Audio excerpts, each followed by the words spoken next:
જૂનાગઢના પ્રખ્યાત યાત્રાધામ ગિરનાર પર્વત પર એક અત્યંત હૃદયદ્રાવક અને ચોંકાવનારી ઘટના સામે આવી છે।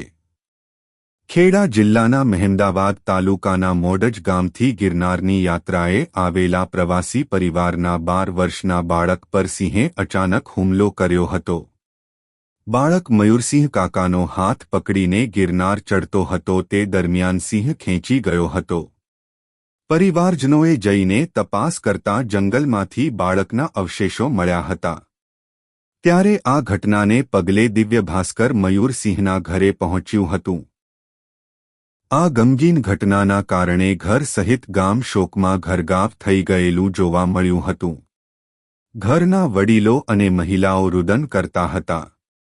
એક પરિવારના 7 લોકો સૌરાષ્ટ્ર તરફ પ્રવાસે ગયા હતા, જેમાં મયુરસિંહ ચૌહાણ, તેમના પિતા મહેન્દ્રભાઈ ચૌહાણ, તેમની માતા સીતાબહેન ચૌહાણ, મયુરસિંહની બેન માહીબેન ચૌહાણ, મયુરસિંહના કાકા લાલાભાઈ ચૌહાણ, કાકી લક્ષ્મીબેન ચૌહાણ અને લાલાભાઈનો દીકરો જયવીરસિંહ ચૌહાણ।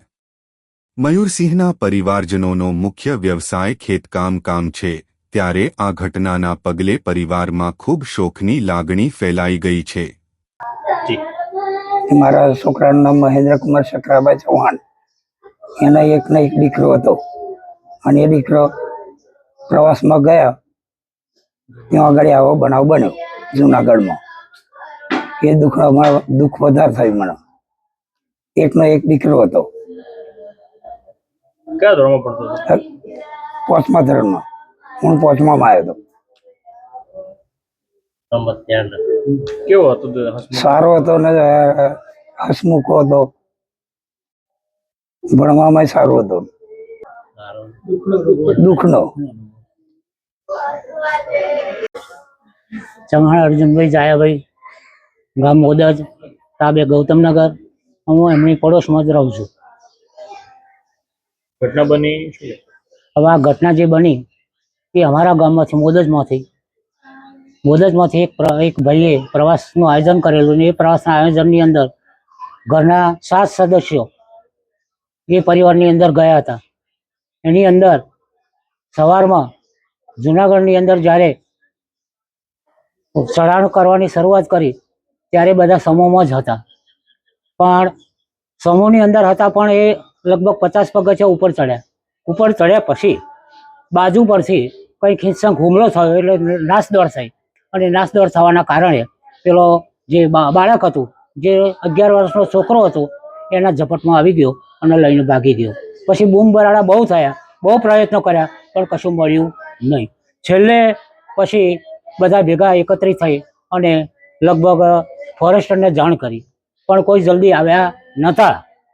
બીજા અધિકારીઓને પણ જાણ કરી, એ પણ આવ્યા નહોતા। એ બાબતમાં અમને ઘણું દુઃખ થયું। અમારી કોઈને દેખરેખ કરી નહીં, તેમજ જે આખી ઘટના બની એના કારણે પ્રવાસની અંદર જયેલા જે લોકો હતા એ એમાં શોકનું વાતાવરણ ફરી વળ્યું હતું અને બધા શોકમગ્ન જ થયા હતા। કોઈ એકબીજાને જોઈને રોતા હતા અને એકબીજાને લગભગ દુઃખની લાગણી વ્યક્ત કરતા હતા। આવો ભયંકર જે હુમલો થયો હતો એ હુમલાની અંદર આ બાળકના અંદર લઈ ગયા અને ગુફાની અંદર લઈ ગયા, હોય કે ઝાડની નીચે લઈ ગયા, ક્યાં લઈ ગયા, પણ એમાંથી તપાસ કરતા એક પગ મળ્યો છે। એ જે પગ મળ્યો એ લઈ અને એના અધિકારીઓ લગભગ જોઈએ તો પોસ્ટમોર્ટમ માટે રવાના થયેલા છે અથવા ત્યાં ગયા છે અને જ્યાં સુધી પોસ્ટમોર્ટમનો રિપોર્ટ આવશે ત્યાં આગળ કેસ પણ લખાયો છે, એની સૂચનાઓ પણ કરેલી છે।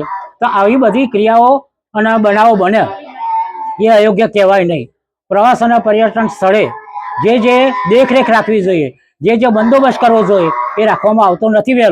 વહેલો કોઈ પણ સાર સંભાળ લેવામાં આવતી નથી।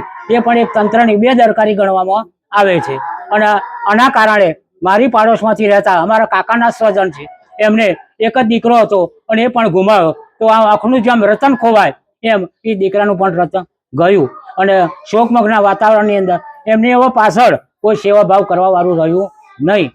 કદાચ કુદરતની સામે જોવો તો વસ્તુ જુદી છે, બાકી અમારા હાથમાં હવે કશું રહ્યું નથી।